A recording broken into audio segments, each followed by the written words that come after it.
Gold, trusted gold buyers. మీరు తాకట్టు పెట్టిన బంగారాన్ని విడిపించి ఈ రోజు ఉన్న మార్కెట్ ధరకు కొనబడను.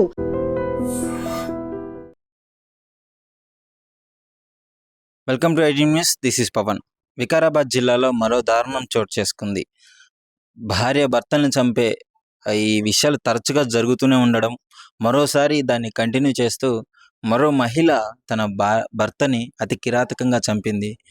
ఇంకా వాళ్ళ ఫాదర్తో కలిసి, ఆ భార్య వాళ్ళ ఫాదర్ కలిసి పాపం ఆ భర్తని గొంతు ఉరేసి చంపడం జరిగింది. అసలు ఎందుకు ఈ విధంగా చంపుతున్నారో అర్థం కావట్లేదు. పోలీస్ వాళ్ళైతే ప్రాథమిక ఇన్ఫర్మేషన్ ప్రకారం ఒక ఇన్వెస్టిగేషన్ వీడియోని అయితే క్లియర్ చేశారు.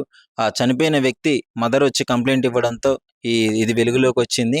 సో ఎలా చంపారు ఏంటి అని వివరాల్లోకి వెళ్తే, ఈ జయశ్రీ వెంకటేశ్కి ఎప్పుడో పెళ్ళయింది, గతంలో పెళ్ళయింది, మంచిగా ఆ సంసారం సాగిస్తూనే ఉన్నారు. ఈ అనుమానం ఎప్పుడైతే వచ్చిందో అతడు తరచుగా తాగొచ్చి కొట్టి అనుమాన పడేవాడంట. వాళ్ళతో మాట్లాడుతున్నావు, వీళ్ళతో మాట్లాడుతున్నావు, అది ఇది అని చెప్పేసి తరచూ గొడవ పెట్టుకొని ఇష్టం వచ్చినట్టు కొట్టేవాడు అని చెప్పేసి చెప్తున్నారు. సో ఆ బాధ తట్టుకోలేకే ఒకసారి వాళ్ళ ఫాదర్ని పిలిపించిందంట.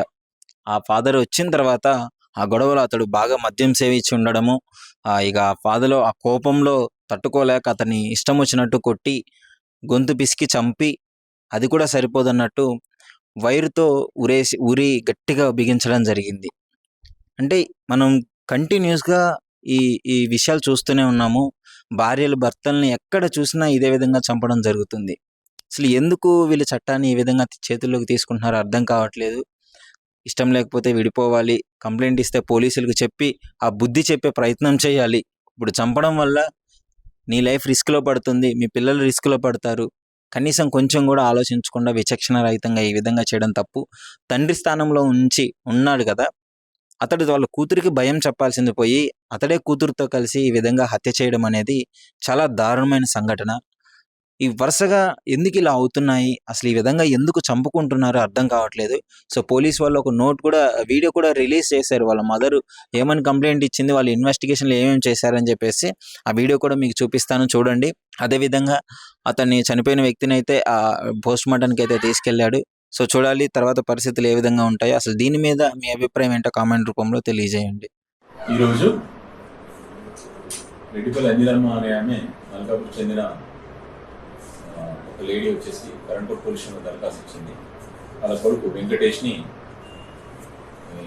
చంపినారని, వాళ్ళ కోడలు పాండరి అనే వాళ్ళు గొంతు వేసి చంపినారు అని దరఖాస్తు ఇచ్చింది. ఆ దరఖాస్తు పైన వెరిఫై చేస్తుంది. ఆమె ఇచ్చింది నోటీస్ ఏంటంటే వేరే వాళ్ళతోటి మాట్లాడుతున్నది అనే అనుమానంతో వాళ్ళ భర్త ఊకే వెంకటేష్ ఎవరైతే ఉన్నారో ఆయన అడగడం వల్ల వీళ్ళు ఈ భార్య, వీళ్ళు వాళ్ళ మామ ఇద్దరు పాండ్ర, వీళ్ళిద్దరూ కలిసి చంపేసిన నా కొడుకునని చెప్పి ఆమె దరఖాస్తు ఇచ్చింది. దానిపైన పరిశోధిస్తుంది. త్వరలోనే ప్రాథమికంగా వాళ్ళు ఇచ్చిన కంప్లైంట్ ప్రకారం వైర్తో కానీ కార్తో కానీ చంపినట్టుగా తెలుస్తుంది. పిఎంఈ రిపోర్ట్ వచ్చిన తర్వాత దాని గురించి డీటెయిల్స్ చెప్తాం. నిజంగా ప్రస్తుతం ఉన్నటువంటి సమాజం దేనికి ప్రయారిటీ ఇస్తుంది? ఆర్థిక సంబంధాల చుట్టూ మాత్రమే తిరుగుతుంది. మళ్ళీ ఎన్నికలంగానే చాలా విరక్తి కలుగుతాం. మంచి అనిపిస్తుంది కదా, లేడీస్ కూడా ఛాలెంజింగ్ జాబ్స్ చేసినప్పుడు చాలా బాగుంటది. ట్రాఫిక్ అసిస్టెంట్స్ గా నియమించిన ట్రాన్స్జెండర్స్ అందరితో సాల్యూట్ చేయించుకుంటున్నారు. ఫుడ్ డెలివరీ ఇవ్వటానికి వెళ్ళినటువంటి డెలివరీ బాయ్ అనిల్ పై కళ్ళ ముందు